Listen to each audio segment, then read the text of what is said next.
This is Galaxy News Hour live. सामान्यतया तत्काल नगरी नहुने कामका लागि आफूसँग पर्याप्त रकम नहुँदा ऋण लिइन्छ र ब्याजसहित भुक्तान गर्नुपर्छ। ऋण लिएर ढुकुटीमा थुपार्ने र किस्तामा रकम तिरिरहने भने बिरलै भेटिन्छन्। तर अहिले नेपाल सरकारले यही गरिरहेको छ। वैदेशिक ऋण लिने, विकास आयोजनामा खर्च गर्न नसक्ने अनि ऋणको सावा ब्याज तिरेर बस्ने। कोभिड महामारीले अर्थतन्त्र थलिएका बेला कूटनीतिक तवरबाट ऋणको भाका सार्न पहल गर्नुपर्नेमा यसरी धमाधम ऋण तिर्दा सरकारी ढुकुटीमा विदेशी मुद्राको सञ्चिति अभूतपूर्व रूपमा घटेको छ। हाम्रो जस्तो आयातमुखी अर्थतन्त्रमा यही गतिमा विदेशी मुद्रा सकिँदै जाने हो भने छिट्टै नै औषधि आयात गर्न समेत नसक्ने अवस्थामा पुगिनेछ। अहिले श्रीलङ्का यस्तै हालतमा पुगेको छ। विकास आयोजनाका लागि हामीले वैदेशिक ऋण लिनु बाध्यता हो, तर आयोजना वर्षौंसम्म अड्काएर राख्ने अनि ऋण ढुकुटीमा थुपारेर सावा ब्याज मात्र तिरिरहनु भने मूर्खता बाहेक केही होइन। आजको न्युज आवरमा हामी ऋणको बोझले असन्तुलित बनेको वैदेशिक विनिमयको चिरफार गर्नेछौँ। साथमा एमसिसी अनुमोदन गर्न र विफल पार्न भइरहेका संसदीय अङ्क गणितको लेखाजोखा पनि हामीसँग हुनेछ। संविधानले नै ठुलो स्रोत साधन र शक्ति गाउँ गाउँमा जाने सुनिश्चितता गरे पनि गाउँमा जनसङ्ख्या किन अडिन सकेको छैन भन्ने प्रश्नको उत्तर पनि खोज्नेछौँ।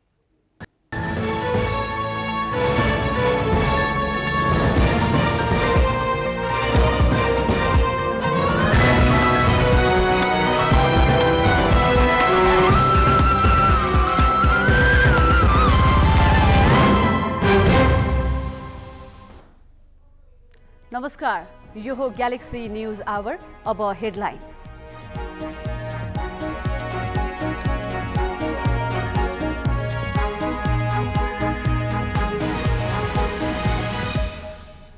प्रतिनिधि सभामा एमसिसी माथि छलफल भोलिबाट। बहुमत जुटाउन कांग्रेसको कसरत तीव्र। गठबन्धनकै दुई दल विरोधमा गएपछि एमाले र लोकतान्त्रिक समाजवादीको भर। पुनर्स्थापनाको एक वर्षमा संसदको अपनत्व कसैले लिएन। एमाले पुनर्स्थापनालाई नै औचित्यहीन साबित गर्न उद्धत। सरकार पनि संसद छलेरै काम चलाउने दाउमा। धेरै साधन स्रोत र शक्ति पुगे पनि गाउँमा जनसङ्ख्या अडि नै सकेन।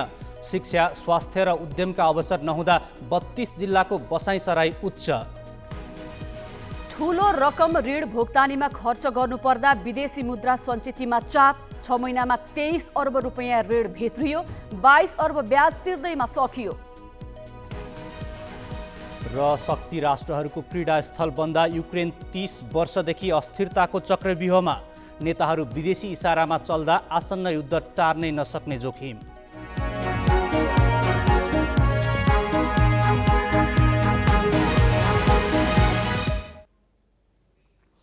सत्ता सहयात्रीकै विरोधका बीच प्रतिनिधि सभामा पेश भएको एमसिसी माथि भोलिदेखि छलफल हुँदैछ। गठबन्धनमा आबद्ध दल नै एमसिसीको विपक्षमा रहँदा सरकारको नेतृत्वकर्ता नेपाली कांग्रेसले भने एमसिसी अनुमोदनको लागि दौडधुप बढाएको छ।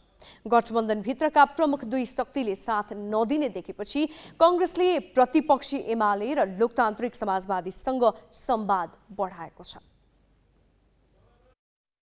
गठबन्धनका प्रमुख दुई हिस्सेदार माओवादी र एकीकृत समाजवादीले एमसिसी अनुमोदन हुन नदिने भनेपछि प्रधानमन्त्री शेरबहादुर देउवाले मंगलबार प्रमुख प्रतिपक्षी एमालेका अध्यक्ष केपी शर्मा ओलीलाई बालुवाटार बोलाएर सहयोग मागे।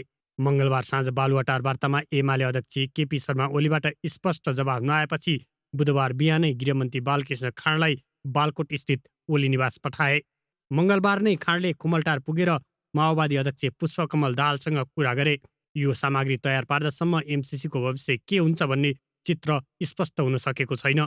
तर संसद सचिवालयले बिहिबार 1 बजे बस्ने बैठकको सम्भावित कार्यसूचीमा सामान्य छलफलका लागि अर्थमन्त्री जनार्दन शर्माले सदनमा एमसिसी पेश गर्ने उल्लेख छ। त्यसअघि सभामुखले कार्यव्यवस्था परामर्श समितिमा सबै दलसँग छलफल गर्नेछन्। अब भोलिको महत्त्वपूर्ण कार्यसूचीको रूपमा हामीले यो दोस्रो बुँदालाई लिन सक्छौँ।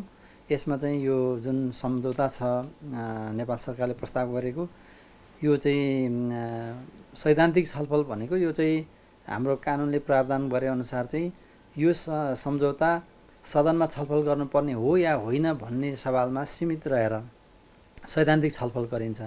अब यो छलफल गरिसकेपछि त्यसपछि अनि अरू फर्दर प्रक्रियामा अगाडि जाने हुन्छ। त्यसकारण पहिलो बैठक भोलिको चाहिँ यो सैद्धान्तिक छलफलमा नै केन्द्रित रहन्छ।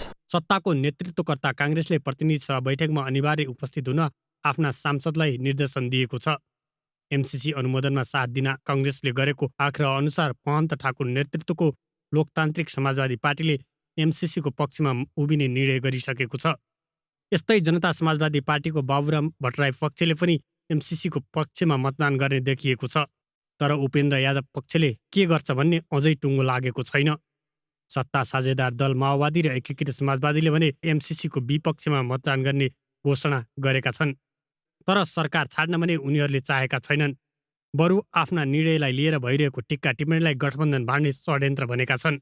यो परिवर्तन कुनै न कुनै रूपले कमजोर पार्ने, यो गठबन्धन टुटाउने, यो सरकार टुटाउने षड्यन्त्र त भइराखेकै छ नि। अब कति दलले समर्थन गर्छन् भन्ने मात्र विषयले एमसिसीको भविष्य निर्धारण गर्दैन। कति संसद उपस्थित हुन्छन् र तीमध्ये कसको भूमिका के हुन्छ भन्नेले पनि अर्थ राख्छ। भदौ 23 यता संसदमा प्रदर्शन गर्दै प्रक्रिया नै अस्वीकार गर्दै आएको एमालेसँग कङ्ग्रेसले भित्री सहमति केही गरेको छ भन्ने त्यही कुरा निर्णायक हुने देखिएको छ। एमाले आफ्नो विरोध जारी राख्ने तर न्यून सङ्ख्यामा सांसद बैठकमा पठाएर एमसिसी अनुमोदनमा सहयोग गर्न सक्ने कङ्ग्रेसको अपेक्षा छ। तर रातभरिमा हुन सक्ने घटनाक्रमले परिस्थिति कता लैजान्छ अहिले नै भन्न कठिन छ। क्यामेरामा योगेश लामाका साथ अङ्गराज नेउपाने, ग्यालेक्सी 4K, काठमाडौँ। 2076मा नै संसद सचिवालयमा दर्ता भएको अमेरिकी सहयोग एमसिसी सम्झौता गत आइतबार मात्र सदनमा टेबल भयो। सत्ता नेतृत्वकर्ता दल नेपाली कङ्ग्रेस जसरी पनि यो सम्झौता संसदबाट अनुमोदन गराउने तयारीमा जुटेपछि संसदीय अङ्कगणितको हिसाब पनि सुरु भइसकेको छ। बैठकमा उपस्थित सङ्ख्याको सामान्य बहुमतले अनुमोदन हुने भएकाले दलहरूले आफू अनुकूलको समीकरण बनाउन तीव्रता दिएका छन्। संसदको प्रक्रिया र सम्भावित अङ्कगणित के हुन सक्छ त? यो सामग्री हेरौँ। सुरुमा एमसिसी अनुमोदनको संसदीय प्रक्रिया हेरौँ। संसद सचिवालयमा दर्ता भएको यो सम्झौता गत आइतबार टेबल भयो। बिहिबार सामान्य छलफलका लागि सभामुखले समय दिएका छन्। सामान्य छलफल सकिएपछि सभामा उठेका प्रश्नको सम्बन्धित मन्त्रीले जवाफ दिनुपर्नेछ। त्यसपछिको अर्को बैठकमा दफावार छलफल हुने गर्छ। यस्तो बैठक सैद्धान्तिक छलफलपछि केही बेर स्थगित गरेर एकै दिनमा पनि गर्न सकिन्छ। यसरी हेर्दा बिहिबार बस्ने बैठकमा सैद्धान्तिक छलफल गर्ने र त्यसपछिको बैठकमा दफावार छलफल गरी सोही बैठक वा अर्को बैठकबाट अनुमोदनको प्रस्ताव अघि बढाउन सकिने देखिन्छ। त्यसो त यो सम्झौता निकै विवादित भएकाले विस्तृत छलफलका लागि संसदीय समितिमा पठाउने विकल्प पनि माओवादी र सभामुखले छलफलमा ल्याएका छन्। यसो भएमा निर्णय प्रक्रिया लम्बिन सक्नेछ। यो त भयो प्रक्रियाको कुरा। अब संसदको संरचना र संख्याको जोड घटाउतिर लागौं। प्रतिनिधि सभाका 1/4 सदस्य उपस्थित भएपछि बैठक सञ्चालनका लागि गणपूरक संख्या पुगेको मानिन्छ, जुन व्यवस्था संविधानको धारा 94 मा उल्लेख छ। सोही धारामा उपस्थित सदस्य संख्याको सामान्य बहुमतले कुनै पनि प्रस्ताव पारित वा अनुमोदन हुने व्यवस्था छ। प्रतिनिधि सभामा माओवादी केन्द्रका 4 सांसद कारबाहीमा परेर हटेपछि अहिले सभामुख सहित 271 जना छन्। यसमा पनि काङ्ग्रेसका 2 र जसपाका 2 जना निलम्बनमा छन्।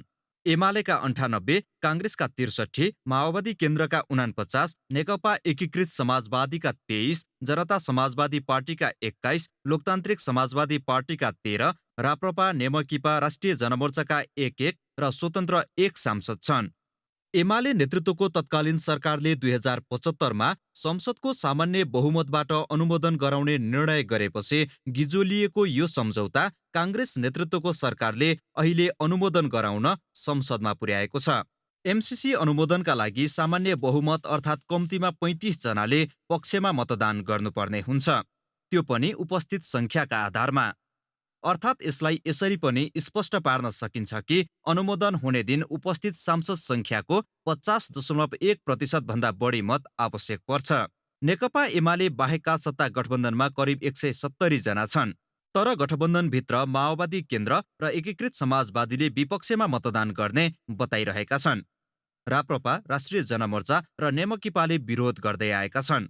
जसपा पनि यही विषयलाई लिएर विभाजित छ। माओवादी, एकीकृत समाजवादी र जसपाका आधा संसदले विपक्षमा मतदान गर्दा करिब 100 मत विपक्षमा जान सक्छ। काङ्ग्रेसका 63 मध्ये 61 जनाले मात्र मतदानको अधिकार पाउने भएकाले बहुमत पुर्याउन एमालेको साथ सरकारले खोजेको हो। अर्थात् गठबन्धनमा कुनै सहमति भएन वा मध्यमार्गी विकल्प निस्किएन भने एमालेको साथ बिना एमसिसी अनुमोदन हुन कठिन छ। बासु खड्का, ग्यालेक्सी फोके, काठमाडौँ। लोकतन्त्रमा जनताले सार्वभौम सत्ताको प्रयोग गर्ने सर्वोच्च थलो हो संसद। संसदले कानुन र नीति बनाउने मात्र नभई सरकारलाई सधैँ जनताप्रति उत्तरदायी बनाउने काम गर्छ। तर हरेक सरकारले संसदलाई देखि नसहने प्रवृत्ति देखिएको छ। 2077 पुस 5 मा तत्कालीन प्रधानमन्त्री केपी शर्मा ओलीले विघटन गर्दा विरोधमा होमिएका दलहरू नै सत्तामा पुगेपछि संसद कामविहीन बन्न पुगेको छ। पहिलो पल्टको विघटन उल्टिएपछिका 1 वर्ष संसदीय इतिहासमा बिर्सन लायक अध्याय बन्न पुगेको छ। आफू अनुकूल सत्ता सञ्चालनमा आफ्नै पार्टीमा रहेर तत्कालीन अर्का अध्यक्ष पुष्पकमल दाहाल र नेता माधव नेपालले असजिलो पारेपछि केपी शर्मा ओलीले अनाहकमा 2077 पुस 5 गते संसद विघटनको सिफारिस गर्यो। सरकारको उक्त सिफारिसमा कुनै राय सुझाव बिनै राष्ट्रपति विद्यादेवी भण्डारीले विघटनमा छाप लगाइन्। मध्यावधि निर्वाचन घोषणा गरेर बहुमतको सरकार हुँदाहुँदै अस्थिरताको सुरुवात भयो।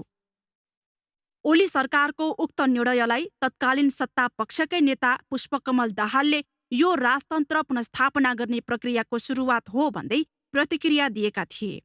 तत्कालीन प्रतिपक्ष नेपाली काङ्ग्रेसले यसको कडा आलोचना गर्यो। सर्वोच्चले विघटनलाई असंवैधानिक ठहर गरेपछि गत वर्ष फागुन 11 मा प्रतिनिधि सभा पुनर्स्थापित भयो। एकपटक विघटन गरिसकेपछि ओलीले संसदप्रति सद्भाव कहिल्यै देखाएनन्। पुनर्स्थापनाको 3 महिना पुग्दा नपुग्दै ओलीले गत जेठ 7 गते मध्यराती पुनः विघटनको निर्णय लिए। यो विघटन ओलीलाई निकै महँगो पर्यो। सर्वोच्चले गत असार 28 गते प्रतिनिधि सभा पुनर्स्थापनासँगै काङ्ग्रेस सभापति शेरबहादुर देउवालाई प्रधानमन्त्री बनाउन परमादेश जारी गर्यो। यसले उनलाई सत्ताच्युत मात्र गराएन, पार्टी नै 3 टुक्रा पारिदियो। सोही आदेश अनुसार असार 29 मा प्रधानमन्त्री नियुक्त भए। तर पुनर्स्थापित संसदले जीवन्तता भने पाउन सकेन। सत्ता गठबन्धनभित्रकै कचिङ्गल र प्रतिपक्षको हटका कारण संसद हल्न चल्को अवस्थामा छ। संसदीय प्रणाली र संसदीय प्रणालीभन्दा निर्वाचन प्रणालीका कारणले सामान्यतया कुनै पनि राजनीतिक दलको बहुमत आउँदैन। तर पछिल्लो पटकको संसदको गणित कस्तो थियो भने नेपालमा का वामपन्थीहरूलाई 2/3 हाराहारीमा नेपाली जनताले एकपटक नेपालमा वामपन्थीहरूको सरकार हेर्नुपर्छ भन्ने मनोविज्ञानका साथ उहाँहरूलाई जनादेश दिए। तर उहाँहरूले आफ्नो पार्टी गठबन्धन आफ्नो घोषणापत्रमा गरेका वाचा बन्धनहरू कुनै पनि पुरा गर्न सक्नु भएन। आज हिजो उहाँहरूले गठबन्धनले बनाएको घोषणापत्र आज प्रचण्डसँग छ कि माधव नेपालसँग छ कि झलनाथ खनालसँग छ कि केपी ओलीसँग छ कि उहाँहरू कुहिरोको काग भन्नुभएको छ। 5 महिनाको अवधिमा 2 पटक विघटन हुँदा पुनर्स्थापनाका लागि सङ्घर्ष गरेका शक्ति नै सत्तामा भए पनि संसदले काम गर्न पाएको छैन। एमाले आफूबाट चोइटिएर गएको एकीकृत समाजवादीका 14 सांसदको वैधानिकता र सभामुखको भूमिकामा प्रश्न उठाउँदै संसदलाई गतिरोधको शिकार बनाएको छ भने सत्ता पक्षले पनि आफ्नो स्वार्थ पूरा गर्न संसद छलेर संविधान र कानुनको मर्मविरुद्धका कानुन अध्यादेशबाट संशोधन गरेको छ। हिजो ओलीका जुन कामको विरोध गरेर देउबा सत्तामा पुगेका थिए, संसदीय मूल्य विपरीतका तिनै काम दोहोर्याएर प्रतिनिधि सभा पुनर्स्थापनाको औचित्यलाई कमजोर तुल्याए। अहिले पनि महत्त्वपूर्ण विधेयकहरू त्यहाँ लथालिङ्ग छ। कुनै त्यसले संसदमा प्रवेश पाएको छैन। राष्ट्रिय महत्त्वका सन्दर्भहरू विषयहरू अहिले पनि त्यहाँ उजागर हुनु पाएको छैन। बोल्ने वातावरण, कुरा राख्ने वातावरण संसद जस्तो भएन र अहिलेको शक्ति सन्तुलन जसरी त्यहाँ प्रवेश भएको छ, त्यहाँ आफै सत्तापक्ष आफै प्रतिपक्ष जस्तो भएर संसदको गरिमा त्यहाँ प्रकट हुन सकेको छैन। यसकारणले विघटन हिजो जुन उद्देश्यले विघटन भएको थियो, आज एउटा ताजा जनादेश आएको भए सायद यो 1 वर्षको समयावधिले एउटा सफलता हासिल गर्थ्यो। 1 वर्षको समयावधि हामीले त्यो बेकाममा चाहिँ गुजार्यौँ। अहिले पनि अत्यावश्यक नागरिकता र सङ्घीय निजामती सेवा ऐनसहित संसदमा 57 विधेयक विचाराधीन छन्। पुनस्थापित संसदले एउटा पनि विधेयक पारित गरेको छैन। पछिल्लो पटक संसदमा एमसीसी टेबल भएको छ, जसको पक्ष र विपक्षमा सदनदेखि सडकसम्म तीव्र मतभेद छ। जनसामान्यका पीरमर्काबारे छलफल गर्ने त झन् कहाँ फुर्सद पाउनु, जसको पक्ष र विपक्षमा सदनदेखि सडकसम्म तीव्र मतभेद छ। जनसामान्यका पीरमर्काबारे छलफल गर्ने त झन् कहाँ फुर्सद पाउनु। पुनस्थापनापछि संसद विघटनको अवधिको पनि तलब भत्ता र सुविधा सांसदहरूदेखि उनीहरूका सहयोगीसम्मले एकमुष्ट लिए। संसद विघटनको अवधिको पनि मासिक करिब 3 करोडका दरले 3.5 महिनाको रकम बुझेका थिए।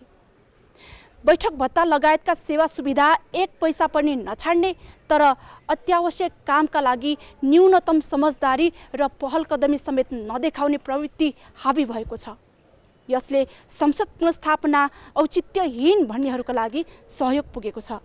क्यामेरामा योगेश लामाका साथमा शिखा श्रेष्ठ, ग्यालेक्सी 4K, सिंहदरबार, काठमाडौँ। अहिलेलाई यो प्रसङ्ग यति नै। राजनैतिक घटनाक्रममा ताजा अपडेट भने दिँदै जानेछौँ। अब केही न्युज संक्षेपमा। प्रधान न्यायाधीश चोलेन्द्र शमशेर राणा निलम्बनमा परेपछि पहिलोपल्ट न्याय परिषदको बैठक बसेको छ। कायम मुकायम प्रधान न्यायाधीश दीपक कुमार कार्कीको अध्यक्षतामा बसेको परिषद बैठकले उच्च अदालतका 9 न्यायाधीशको जिम्मेवारी हेरफेर गरेको छ। बैठकले न्यायाधीश श्रीकान्त पौडेललाई विशेष अदालतको अध्यक्ष नियुक्त गर्न मन्त्री परिषदमा सिफारिस गरेको छ। यस्तै सदस्यमा रमेश कुमार पोखरेल, यमुना भट्टराई, शालिग्राम कोइराला, बलभद्र बास्तोला र खुशी प्रसाद थारूको नाम पठाएको छ। विशेषका न्यायाधीश अब्दुल अजिज मुसलमानलाई उच्च अदालत पाटनको हेटौडा इजलासमा र नित्यानन्द पाण्ड्यलाई उच्च अदालत तुलसीपुरको बुटवल इजलासमा पठाएको छ। प्रधान न्यायाधीश राणा विवादित भएपछि लामो समयदेखि बैठक बस्न सकेको थिएन। विशेष अदालत गत असार मसान्तदेखि नेतृत्वविहीन थियो। बैठकले न्यायाधीश टेकप्रसाद ढुङ्गानालाई राजस्व न्यायाधिकरणको अध्यक्षमा खटाउन पनि सिफारिस गरेको छ।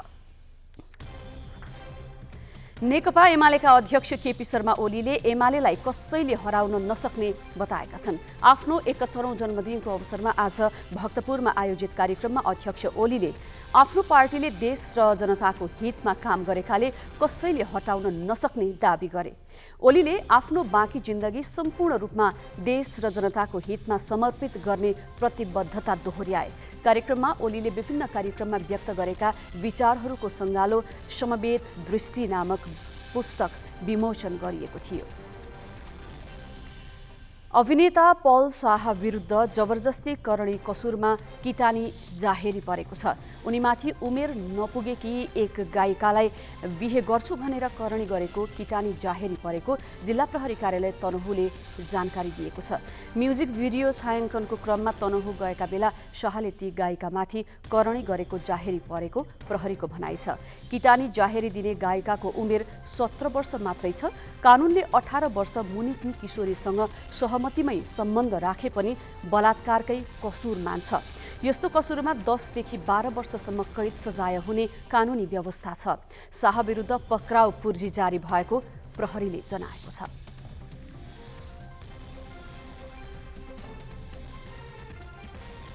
इलाममा नवनिर्मित फाल्गुनन्द सुकिलुम्बा विमानस्थलमा व्यावसायिक उडान सुरु भएको छ। औपचारिक उद्घाटन भएको 11 दिनपछि विमानस्थलमा आजबाट व्यावसायिक उडान सुरु भएको हो। इलाम नगरपालिकासँगको सम्झौता अनुसार तारा एयरले सातामा 2 दिन काठमाडौँ इलाम काठमाडौँ उडान गर्नेछ।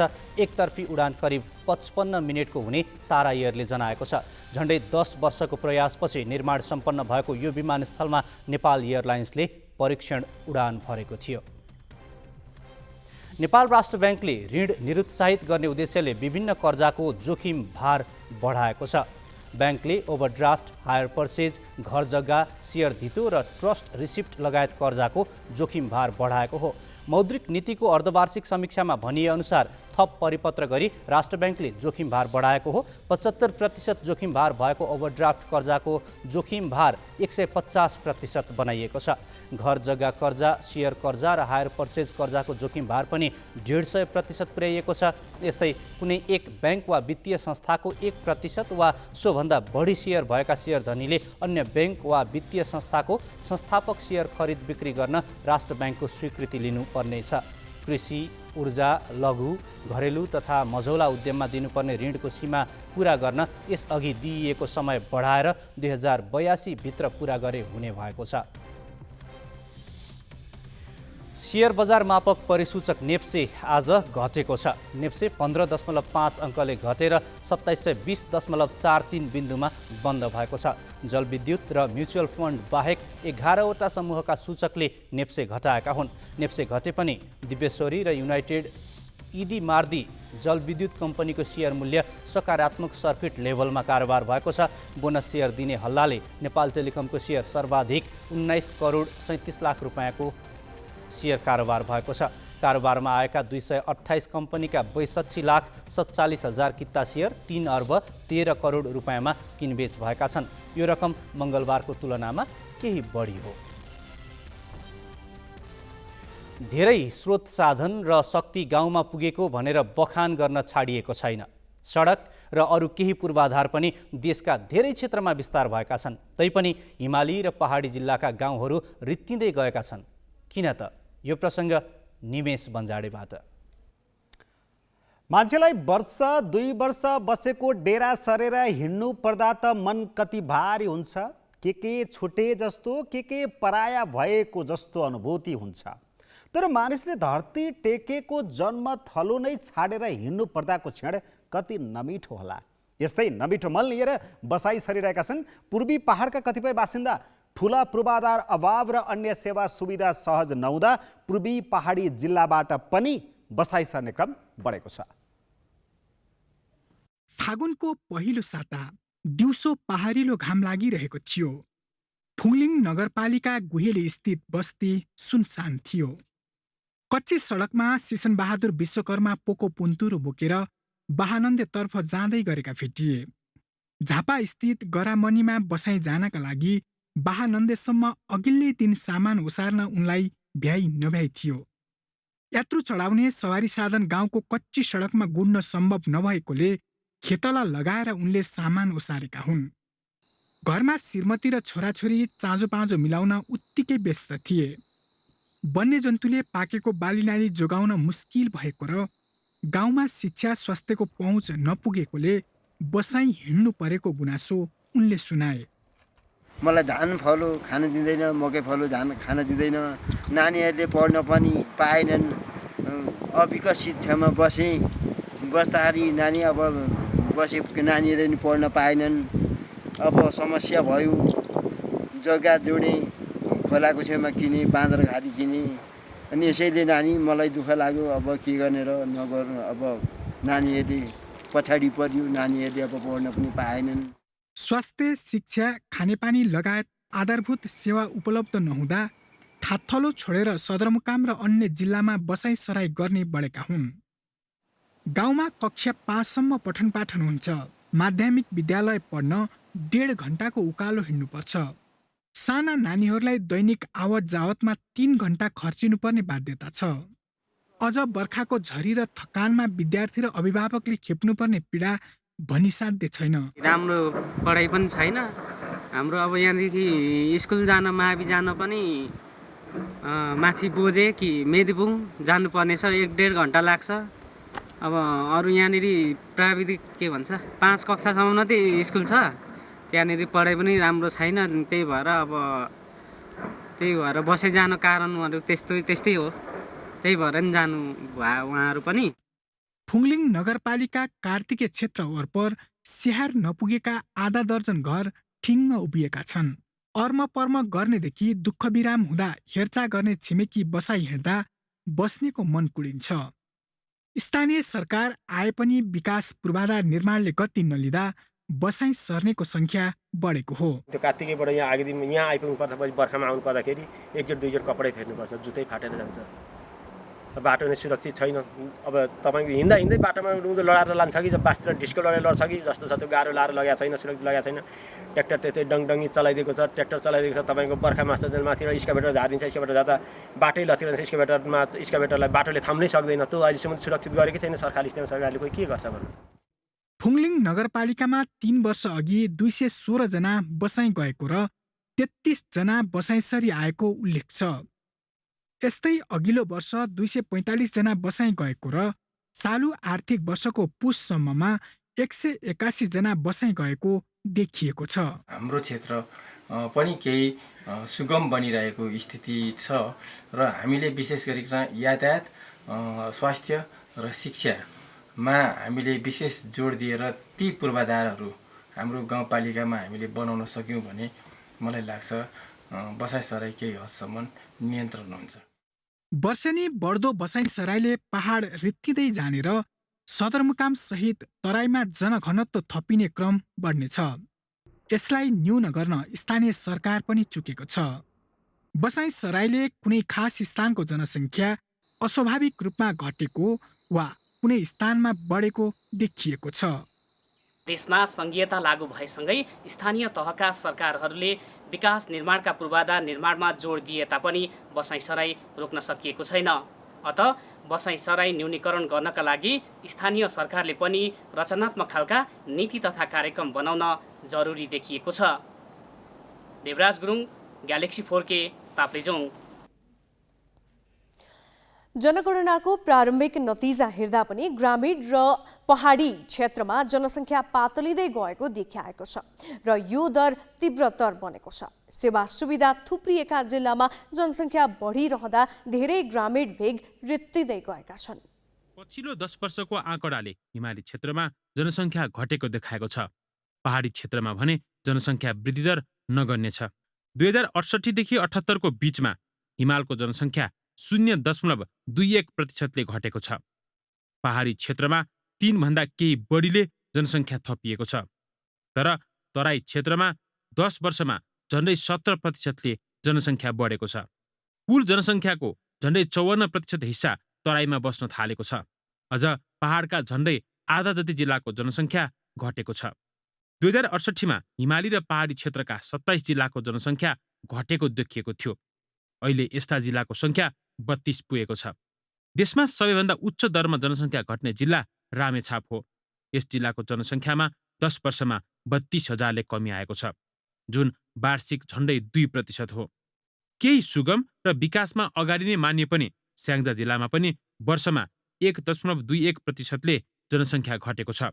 10 वर्षमा त्यस जिल्लामा 34,000 कम जनसङ्ख्या देखिएको छ। यसरी उच्च दरमा जनसङ्ख्या घट्ने जिल्लामा क्रमशः खोटाङ, मनाङ, भोजपुर, तेह्रथुम, गुल्मी, अछाम, अर्घाखाँची, पर्वत, पाँचथर, सिन्धुपाल्चोक, लमजुङ, धनकुटा, दोलखा, पाल्पा, गोर्खा, बागलुङ, ताप्लेजुङ लगायत छन्। म्याग्दी, नुवाकोट, ओखलढुङ्गा, धादिङ, काभ्रे, इलाम, दैलेख, बजाङ, डोटी, बैतडी, डडेलधुरा, सल्यान र सोलुखुम्बुको जनसङ्ख्या पनि घटेको छ। जनसङ्ख्या घट्नुको मुख्य कारण थात थलो छाड्नेहरू नै रहेको छ। 35 जिल्लामा जनसङ्ख्या वृद्धि भएको छ। सबैभन्दा धेरै बढ्नेमा भक्तपुर, रूपन्देही, चितवन, बाँके, सुनसरी, दाङ, झापा लगायत छन्।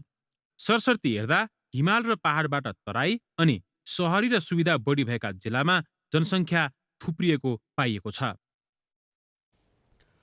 सडक, विद्युत, खानेपानी मात्र होइन, शिक्षा, स्वास्थ्य जस्ता आधारभूत सुविधा गाउँ पुग्दा पनि मानिसहरू किन आफ्नो थातथलो छाडिरहेका छन्?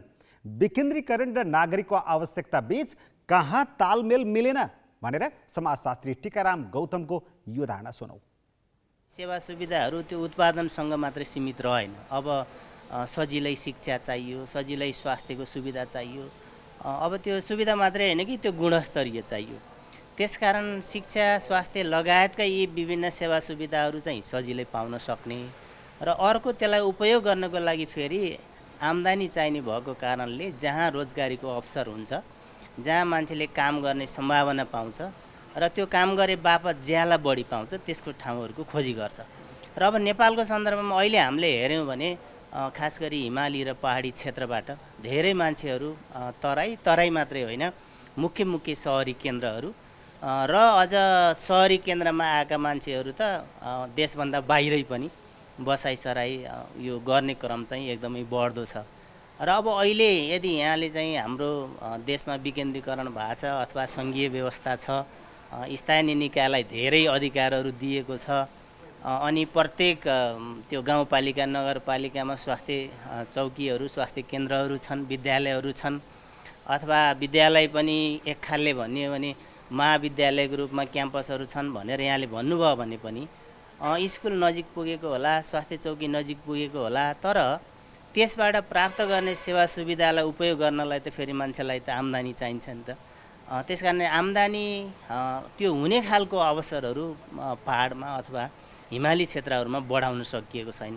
त्यसैले सेवा सुविधाको पहुँच चाहिँ बढाइयो, तर त्यो सेवा सुविधा उपयोग गर्नका लागि जे खालको रोजगारीको अवसर हुनुपर्ने हो त्यो चाहिँ हाम्रो पहाडी र हिमाली क्षेत्रहरूमा पुगेको छैन। त्यसकारण अब अहिलेको हाम्रो सरकार, केन्द्रीय सरकार अथवा स्थानीय सरकारहरूले सोच्नुपर्ने कुरा के हो भने गाउँ गाउँमा बिजुली, बाटो, विद्यालय, स्वास्थ्य चौकी पुर्याएर मात्रै भएन, मान्छे त्यहीँ बसेर काम गरेर एक किसिमको उनीहरूको जुन आम्दानी वृद्धि गर्नुपर्ने हो त्यो अवसर जहिलेसम्म सिर्जना हुँदैन, विभिन्न खाले सेवा सुविधाहरू मान्छेको घरमै पुगे पनि अथवा आफ्नो नजिकै आए पनि मान्छेले त्यसलाई छोडेर कहाँ सजिलैसँग त्यो उपयोग गर्न सकिन्छ त्यो अवसरको खोजी गर्छ। केही सडक र बिजुलीका खम्बा पुग्नु मात्र विकास होइन रहेछ। नागरिकका समकालीन आवश्यकता र महत्त्वाकांक्षासँग विकासको लय मिल्नुपर्छ। आधारभूत तहकै राम्रो शिक्षा र उपचारका लागि पनि सहर र राजधानी धाउनुपर्छ भने किन बस्ने आफ्नो गाउँ? उद्यम र रोजगारीले गाउँसँग गाउँलेलाई बाँध्न सक्दैन भने किन बस्ने थाहा थलो? त्यसैले गाउँलाई जीवन्त बनाइराख्ने हो भने विकासको ढाँचा फेर्नै पर्ने भएको छ। अब केही न्युज संक्षेपमा। दानिएस्क र लुहान्स्कलाई स्वतन्त्र राज्यको मान्यता दिने रुसको घोषणासँगै अमेरिका, बेलायत सहितका पश्चिमा देशहरूले प्रतिबन्धको घोषणा गरेका छन्। रुसका राष्ट्रपति भ्लादिमिर पुटिनले रुस समर्थित युक्रेनका दुई छुट्टा छुट्टै क्षेत्र दानिएस्क र लुहान्स्कलाई स्वतन्त्र राज्यको मान्यता दिने घोषणा गरेका थिए। रुसको यो कदम थप सङ्कट निम्ताउन उद्धत रहेको निष्कर्षसहित ठूला अर्थतन्त्र भएका मुलुकहरू पुटिन सरकार विरुद्ध खनिएका हुन्। अमेरिकाका राष्ट्रपति जो बाइडनले रुसका दुई वित्तीय संस्थाहरू VEB र सैन्य ब्याङ्कमाथि प्रतिबन्ध लगाउने घोषणा गरेका छन्। रुसको उच्च वर्ग र तिनका परिवारमाथि पनि प्रतिबन्ध लगाउने भनाइ छ। बेलायतका प्रधानमन्त्री बोरिस जोन्सनले रुसका 5 ब्याङ्क र 3 जना अर्बपतिमाथि प्रतिबन्ध लगाउने घोषणा गरेका छन्। यसैबीच युक्रेनले रुसमा रहेका आफ्ना नागरिकलाई तुरन्तै फिर्ता हुन आग्रह गरेको छ। रुसमा करिब 30 लाख युक्रेनका नागरिक बसोबास गर्छन्। अधिकांशको त दुवै देशमा परिवार र आफन्त रहेका छन्। रुसले युक्रेनको पूर्वी सहरका दानिएस्क र लुहान्स्कलाई स्वतन्त्र राष्ट्रको मान्यता दिँदै रुसी सेना पठाएपछि स्थिति तनावग्रस्त बनेको छ। युक्रेन सङ्कटबारे छलफलका लागि आज संयुक्त राष्ट्र सङ्घीय महासभाको बैठक बोलाइएको छ। रुसका राष्ट्रपति भ्लादिमिर पुटिनले रुसको सुरक्षा र चासोका विषयमा सम्झौता गर्न नसकिने बताएका छन्। उनले आफू कूटनीतिक वार्ताका लागि सधैँ तयार रहेको बताएका छन्। तर अमेरिका र फ्रान्सले भने पुटिनसँगको पूर्व निर्धारित वार्ता रद्द गरेका छन्। विश्वकप खेल्ने अवसरबाट चुकेको नेपालले T20 विश्वकप छनौट समूह A को तेस्रो स्थानका लागि भोलि ओमानसँग खेल्नेछ। खेल ओमान क्रिकेट एकाडेमी ग्राउन्ड 2 मा नेपाली समयअनुसार दिउँसो 3:45 बजे हुनेछ। समूह चरणमा अपराजित नेपाल छनौट चरणको सेमिफाइनलमा भने UAE-सँग 68 रनले पराजित भएको थियो। खराब बलिङका कारण 176 रनको लक्ष्य पाएको नेपाल मात्र 107 रनमा समेटिएको थियो। UAE विरुद्ध नेपाल बलिङ, ब्याटिङ र फिल्डिङमा समेत कमजोर देखियो। UAE-सँगको हारसँगै अस्ट्रेलियामा हुने T20 विश्वकप खेल्ने नेपालको सपना समाप्त भएको छ। ओमान विरुद्धको खेलमा जित निकाल्दै नेपाल छनौटमा सुखद अन्त्य गर्न चाहन्छ। यस्तै ओमान सेमिफाइनलमा टेस्ट टोली आयरल्यान्डसँग 56 रनले पराजित भएको थियो। नेपाल रहेको समूह A-बाट UAE र आयरल्यान्ड अक्टोबरमा अस्ट्रेलियामा हुने T20 विश्वकपका लागि छनौट भएका छन्। नेपाल आर्मी र टाइम्स क्लब लामाटेन्डी शेर्पा स्मृति खुल्ला बास्केटबल प्रतियोगिताको उपाधिका लागि भिड्ने भएका छन्। त्रिपुरेश्वर स्थित राष्ट्रिय खेलकुद परिषदको कभर्ड हलमा भएको पुरुषतर्फ पहिलो सेमिफाइनलमा आर्मीले रोयल बास्केटबल एकाडेमीलाई 82-73 को स्कोरमा मात दियो। सुरुवात राम्रो गरेको आर्मीले पहिलो, दोस्रो र तेस्रो क्वार्टरमा अग्रता बनायो। रोयलले अन्तिम क्वार्टरमा अग्रता बनाए पनि आर्मी खेल जित्दै अन्तिम 2मा स्थान बनाउन सफल भयो। आर्मीको जितमा रोबिन खत्रीले 17 अङ्क जोडे। रोयलका निकेश मगरले 25 स्कोर गरे पनि टिमलाई जित दिलाउन सकेनन्। अर्को सेमिफाइनलमा टाइम्सले गोल्डन गेटलाई 84-67 को सहज नतिजामा हराउँदै फाइनलमा स्थान बनायो। टाइम्सका विजय बुर्जाले 25 अङ्कको योगदान दिए। महिलातर्फ राउन्ड रोबिन लिग पश्चात रोयल र नेपाल प्रहरीले उपाधिका लागि खेल्नेछन्। दुवै फाइनल भोलि हुनेछ। नेपाली राष्ट्रिय क्रिकेट टिमकी पूर्व कप्तान नेरी थापाको ह्याट्रिकमा ललितपुर मेयर्स वुमन्स च्याम्पियनसिपमा लुम्बिनी प्रदेशले ललितपुर मेयर्स 11लाई 2 रनको झिनो अन्तरमा हराएको छ। टस जितेर पहिले ब्याटिङ गरेको लुम्बिनीले निर्धारित 20 ओभरमा 4 विकेट गुमाउँदै 94 रन बनायो। जवाफमा 95 रनको विजय लक्ष्य पछ्याएको ललितपुर निर्धारित 20 ओभरमा 9 विकेट गुमाउँदै 92 रनमा समेटियो। ललितपुरको यो लगातार दोस्रो हार हो। आजै भएको अर्को खेलमा सशस्त्र प्रहरी बल एपीएफले सुदूरपश्चिम प्रदेशलाई 6 विकेटले हराउँदै लगातार दोस्रो जित निकालेको छ। सुदूरपश्चिम 20 ओभरमा अल आउट हुँदै 89 रनमा समेटियो। 90 रनको सहज विजय लक्ष्य एपीएफले 16.5 ओभरमा 4 विकेट गुमाउँदै पुरा गर्यो। नेपालमा बिजुली उत्पादन र बिक्रीको लागि भारत सबैभन्दा सुलभ साझेदार हो। तर उसँगका बैठक र वार्तामा हाम्रा सरोकारलाई प्रभावकारी रूपमा राख्न भने सकेको देखिँदैन। अहिले पनि भारतसँग ऊर्जा सम्बन्धी बैठक भइरहँदा त्यसमा नेपालका मुद्दा शून्य छन्। किन त? यो सन्दर्भ सोनिका अर्यालबाट। बिजनेस न्यूजका साथमा कर्पोरेट पे व्यावसायिक भुक्तानीलाई सरल बनाउँदै प्रणालीमा आबद्ध हुन आजै आफ्नो ब्याङ्क तथा वित्तीय संस्थामा सम्पर्क गर्नुहोस्।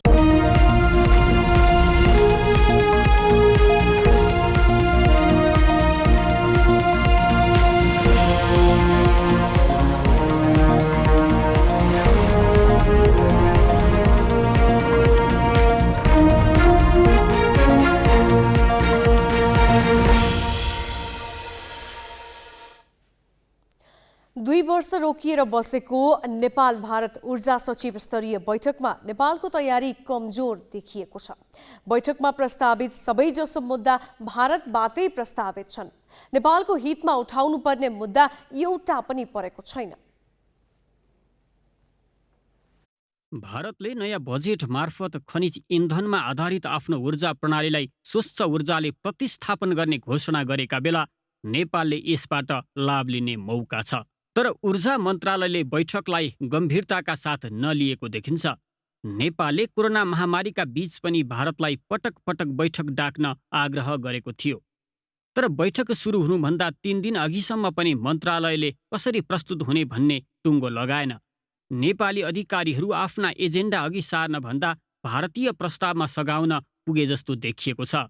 नेपालले गैर भारतीय उत्पादकको लगानीमा उत्पादित बिजुली भारतीय बजारमा बेच्न पाउनुपर्ने र भारतकै बाटो भएर बङ्गलादेशमा विद्युत निर्यात गर्न पाउनुपर्ने माग अघि सार्दै आएको थियो।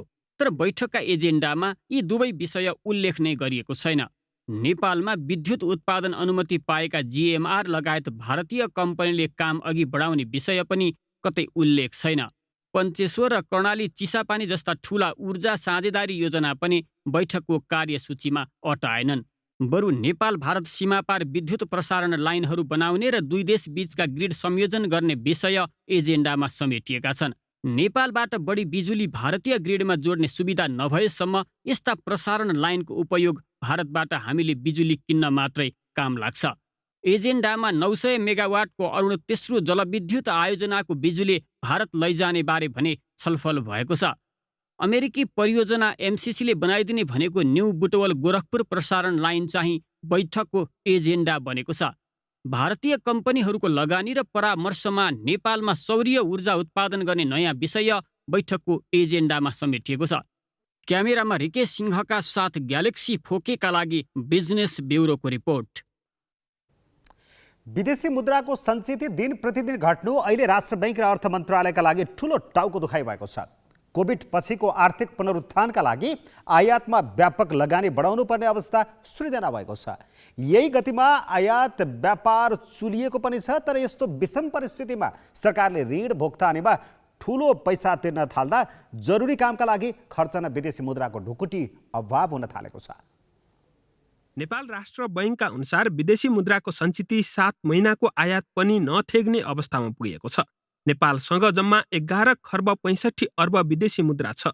आयातको आँकडा अस्वाभाविक रूपमा बढेको छ र विदेशी मुद्राको आम्दानी हुने पर्यटन र निर्यात व्यापार नगण्य छ भने रेमिट्यान्स पनि बढ्नुपर्नेमा झन घटिरहेको छ। अझ यो वर्षको 6 महिनामा 22.5 अर्ब विदेशी ऋण तिर्नु परेको छ भने 23 अर्ब मात्र नयाँ ऋण लिइएको छ। पुरानो तिर्ने र नयाँ लिने लगभग बराबर हुँदा अहिलेको विनिमय सङ्कट टार्न हम्मे परेको छ। गत वर्ष कोभिड महामारीले अर्थतन्त्र समस्यामा पर्न थालेपछि 2077 असारमा सरकारले विदेशी ऋणको भाखा सारेर 22 अर्ब भन्दा बढी रकम जोगाउन सक्ने आँकडा निकालेको थियो। तर वास्तविकतामा त्यसो भएन। सरकारले एकै वर्षमा 95 अर्ब भन्दा धेरै ऋण तिर्नुपर्ने भयो। यसबाट मुलुकको विकास निर्माणमा खर्चने रकमको अभाव चर्किएको छ।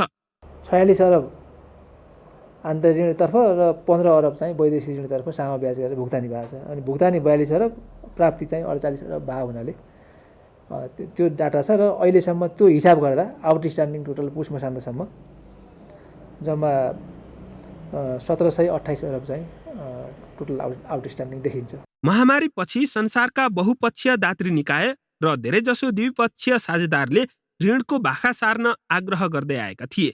तर सरकारले त्यो अवसरको लाभ लिन चाहेन र तिर्नुपर्ने ऋणको भार झन बढाइदियो। यसको असर पनि अहिले विदेशी मुद्राको सञ्चितमा परिरहेको छ। ऋणदाताले भाखा सारे पनि त्यो अवधिको ब्याज तिर्नुपर्ने शर्त राखेपछि यसो गरेको अर्थ मन्त्रालयका अधिकारी बताउँछन्। तर सङ्कटपूर्ण अवस्थामा एसियाकै तेस्रो गरिब मुलुक नेपालले पर्याप्त कूटनीतिक पहल गर्न नसक्दा यो अवस्था आएको विज्ञ बताउँछन्। लोन दिने इन्स्टिट्युसनहरूलाई असर गर्न सक्छ, तर त्यसलाई अलि सजिलो बनाउन नसकिने भन्ने होइन। तर त्यसको लागि आवश्यक के पर्यो भने हाम्रो कूटनीतिक क्षमता पनि एउटा प्रभावकारी हुनु पर्यो। विकास आयोजनाका लागि ऋण लिनु बाध्यता हो भने ऋण पत्याउने अवस्थामा हामी रहिरहनु पनि सुखद पक्ष नै मान्न सकिन्छ। तर लिएको ऋण ढुकुटीमा थुपारेर ब्याज तिरिरहनु भने मूर्खता हुन्छ। विकास बजेट खर्च गर्नै नसक्ने सरकारी संयन्त्रले पनि सङ्कट बढाउन काम गरेको छ। अझ अहिले देशभित्रको बहुआयामिक समस्यालाई नजरअन्दाज गरेर एकहोरो ऋण तिर्नु थप जोखिमपूर्ण बनेको छ। क्यामेरामा सुशील बास्कोटाका साथ पवन तिमिल्सिनाको रिपोर्ट, ग्यालेक्सी फोके, काठमाडौँ। अब पालो सही कि गलतको।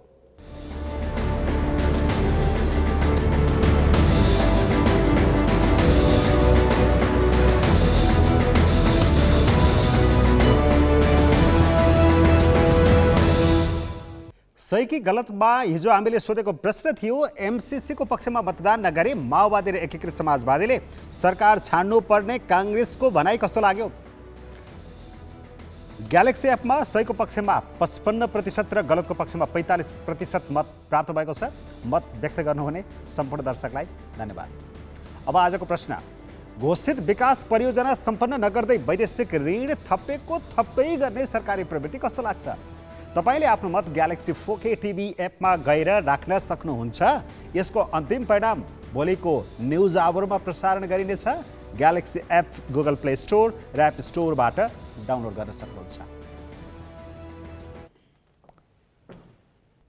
विदेशी शक्ति राष्ट्रहरूको क्रीडा स्थल बनेपछि एउटा देश कसरी युद्धको भुमरीमा पुग्छ, यसको पछिल्लो उदाहरण बनेको छ युक्रेन। एकातिर युक्रेनलाई रुसको प्रभावबाट हटाएर नेटोमा ल्याउन अमेरिका र युरोपेली मुलुक लागि परेका छन् भने अर्कोतिर रुस यही बहानामा युक्रेनमाथि हमला गर्न तम्सिएको छ।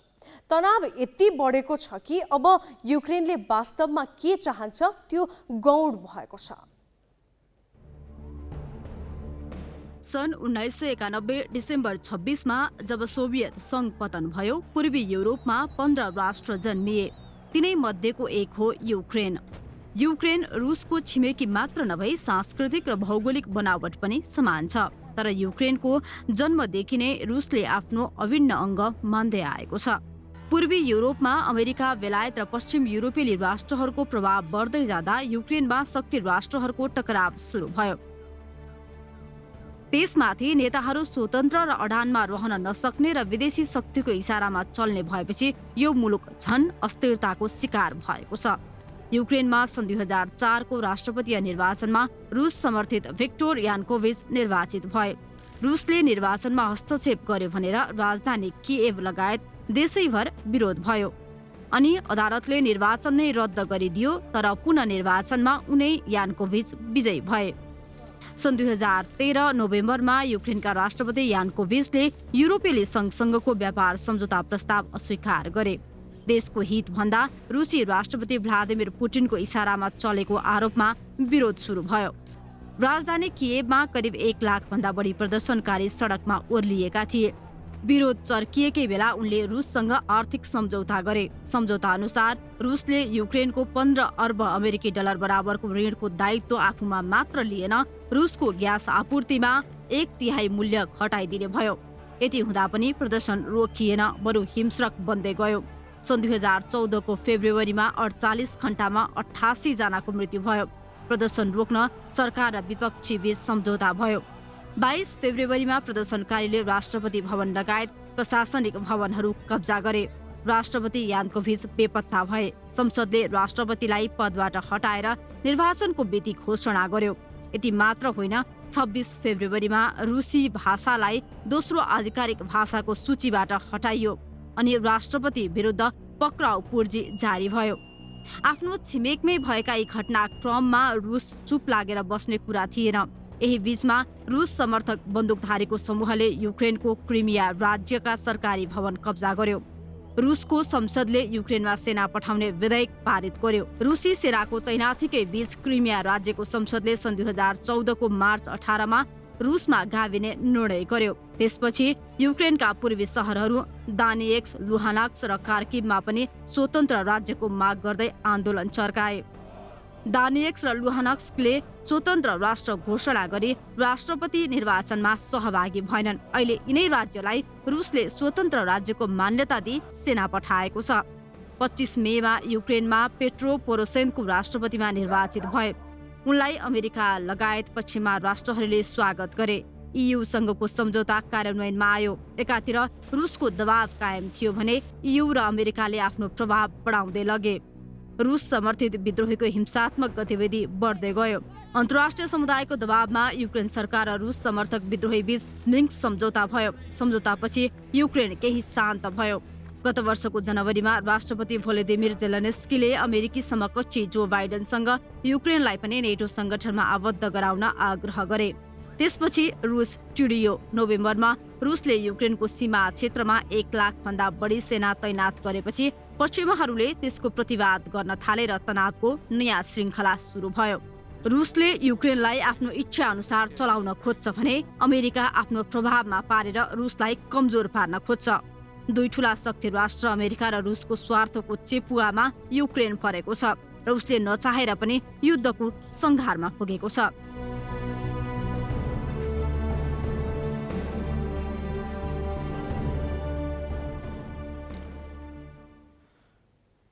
राजा महेन्द्रको जन्मोत्सवको दिन देशैभरिबाट कलाकार छान्ने चलन थियो।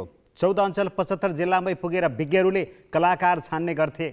त्यसै क्रममा 2026 सालमा नृत्य निर्देशक भैरबहादुर थापाको टोली सिन्धुपाल्चोकको 12 विषय पुग्यो। त्यसबेला जयनन्द लामा 5 कक्षामा पढ्दै थिए। जयनन्दले थापाको टोलीलाई गीत सुनाए। त्यही भेटले जयनन्दको जीवनले नयाँ मोड लियो र उनी बने देशकै अब्बल लोकगायक, जो आज 66 वर्षको उमेरमा भौतिक रूपमा हामीबाट बिदा भएका छन्।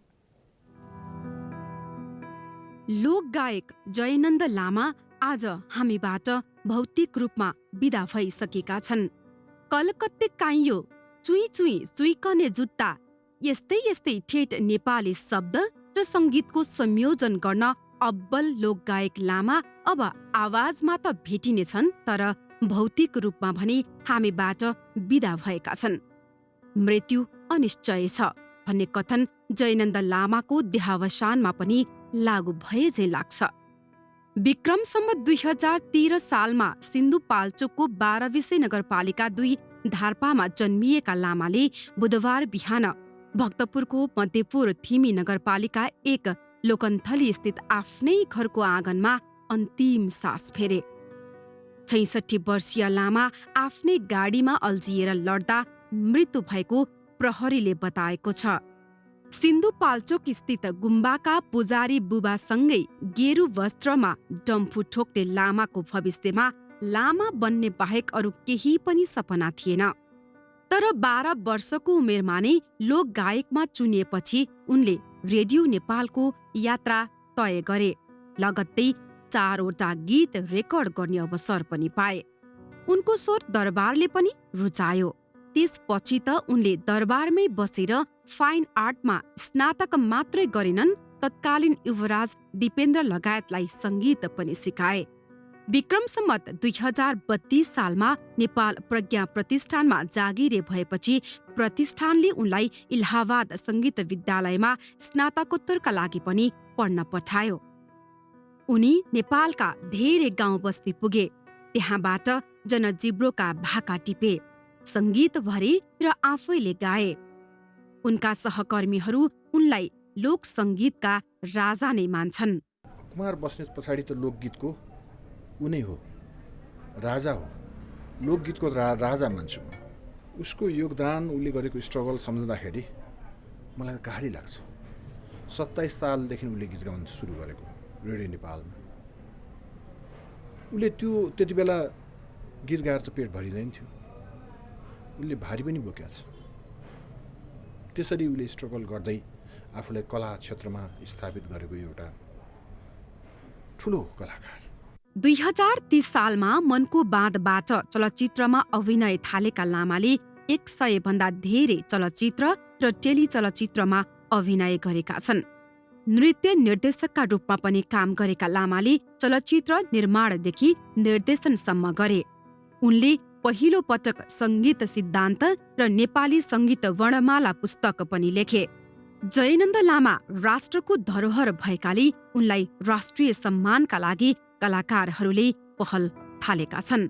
थुप्रै योगदान पुर्याएर जानुभएको, उहाँको योगदानको कदर सम्मान स्वरूप उहाँलाई कसरी चाहिँ ससम्मानपूर्वक उहाँको अन्त्येष्टि गर्ने भन्ने हामी चिन्तित छौँ। र बिहानदेखि नै मल्लजी मेरो अनि हाम्रो दयाराम दाहाल चलचित्र विकास बोर्डको अध्यक्ष, उसलाई राष्ट्रिय सम्मान दिन लागेको मान्छे हुन्। त्यस कारण उहाँलाई राष्ट्रिय सम्मान दिनैपर्छ भनेर हामी पहल गरिरहेका छौँ। लोक गायक र कलाकार मात्र नभएर जयनन्द लामा सहयोगी र उदार व्यक्तिका रूपमा पनि उत्तिकै परिचित छन्।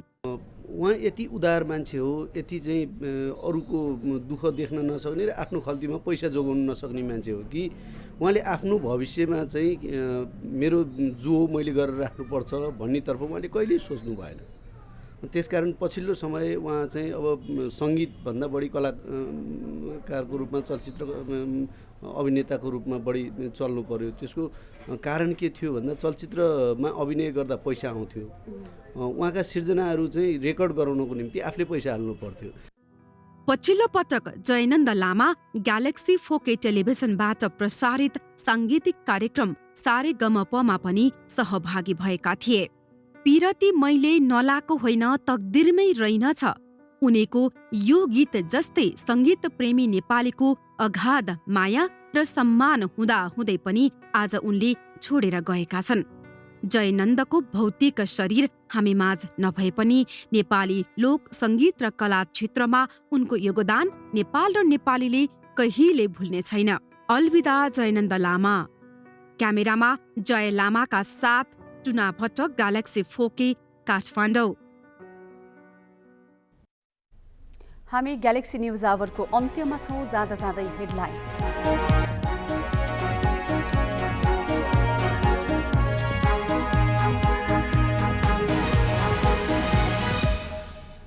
प्रतिनिधि सभामा एमसिसी माथि छलफल भोलिबाट।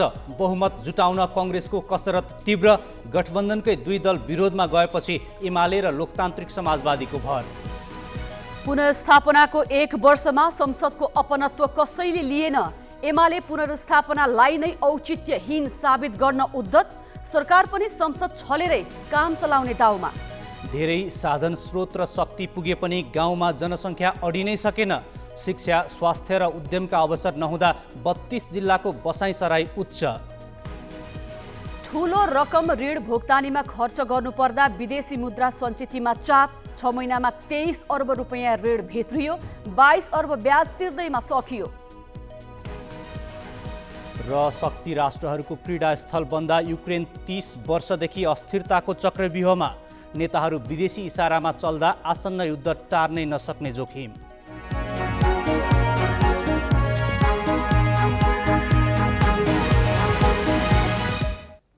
आजलाई ग्यालेक्सी न्युज आवर्स सकियो। नमस्ते।